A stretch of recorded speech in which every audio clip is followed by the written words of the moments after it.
All right. Hello, Washington Farm Bureau team.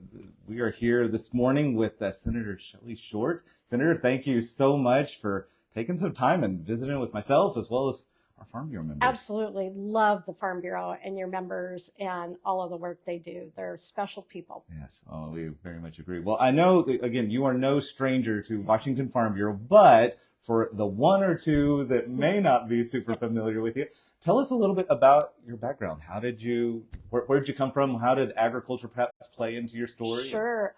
Honestly, by accident, Okay. which is really interesting. But I grew up in the valley, so I was very much, raised in the city, Okay. which is kind of interesting. But when my husband and I met and married, he grew up in rural Okanagan. And so when we started raising a family, he wanted our kids to experience what he did. And so we found the heart of our home in Stevens County in Addie, tiny town, old farmhouse, acreage. We're not farmers, but we certainly, raised some animals, did a lot of horse things, raised a garden, did canning, all that kind of stuff.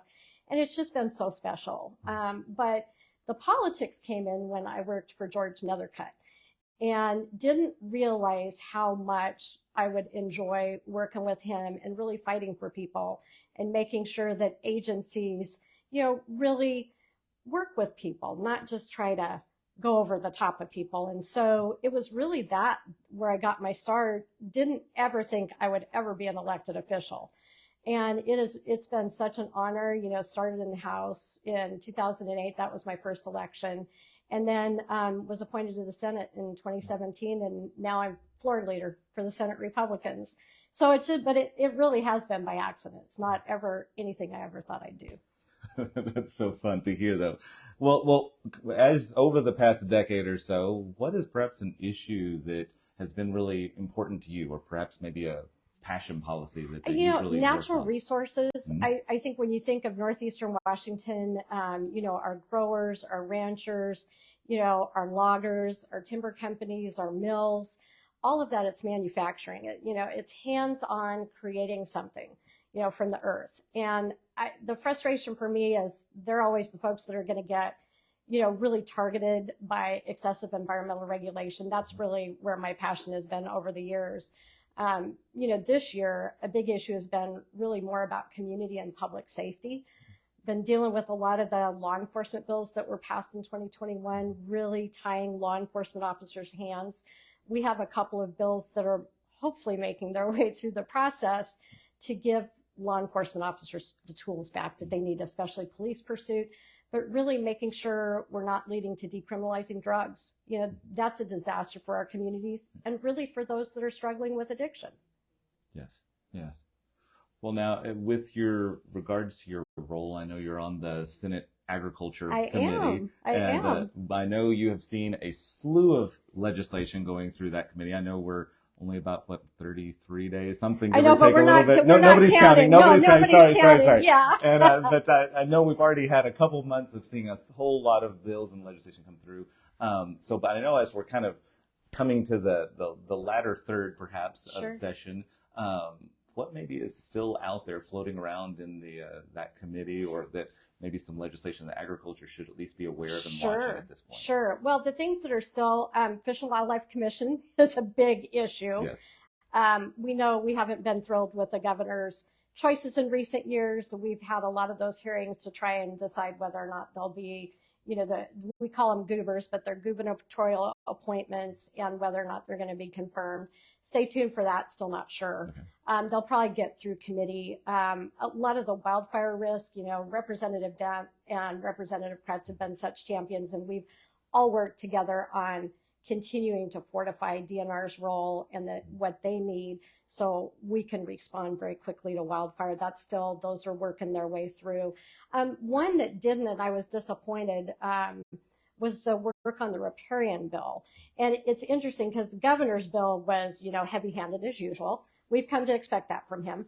And really what it ended up being was just stunning agreement from tribes, landowners, agriculture, working to do voluntary things on the ground. Right. And just, I know talking with my house friends, they were just like, this is stunning. And they were so proud of the work. And then to have the governor fight it, because quote unquote, there wasn't regulation, making people do this work. There was never such a drastic, distinct difference. Unfortunately, I don't think that bill is not going anywhere.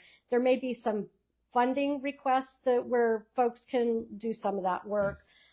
There's some DNR bills still floating out there, but by and large, those are the issues we've seen in the Ag Committee. And then growth management in my local government. You think you're a farmer, land use is a big deal. Whether or not you're going to be, selling a farm or just really needing a place to live. Those have been huge issues. Really haven't fit rural communities very well. And so I've been working on a couple of bills to start really right sizing some of those issues for some of our smaller jurisdictions. And those bills are still alive. Okay. Okay. Yeah. Well, I know another one that I think we talked a little bit about before we started, that I know a lot of our farmers are looking at is the fuel exemption for the Climate Control Act. Huge issue. So offended how ecology has handled this.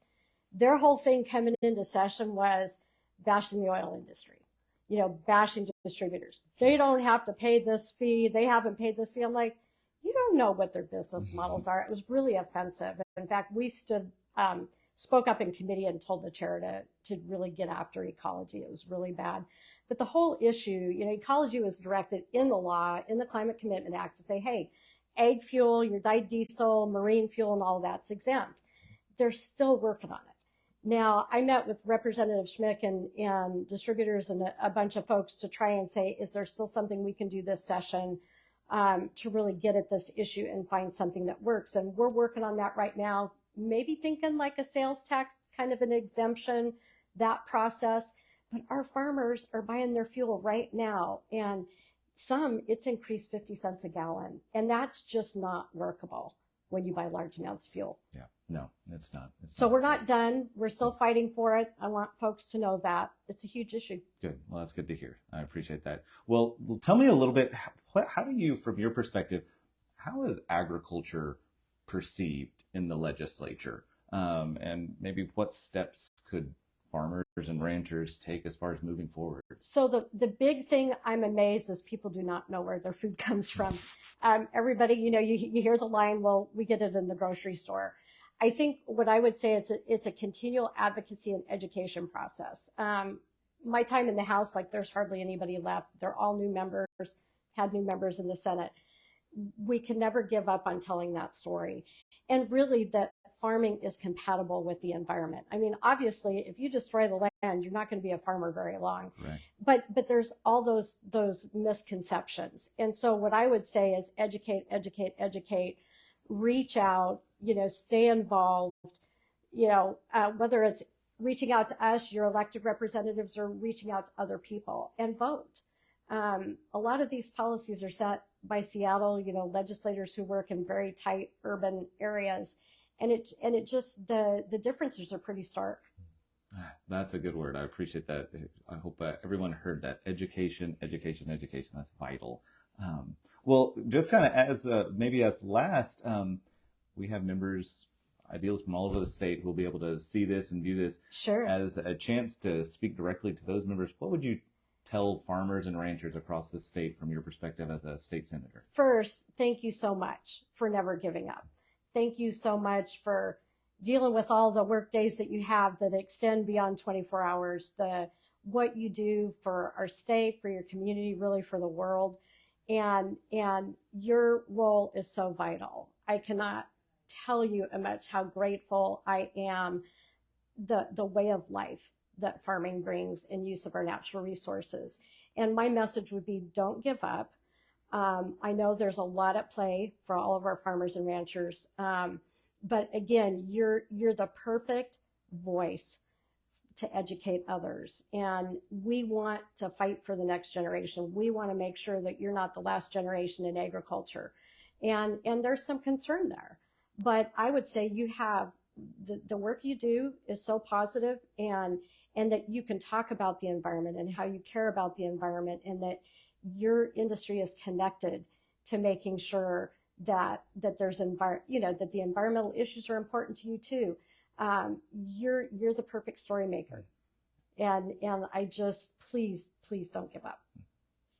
Senator, thank you. Thank you Of for your course. time. Thank you for sharing. I Of know this means a course. great deal, so we really Yeah, appreciate it. absolutely.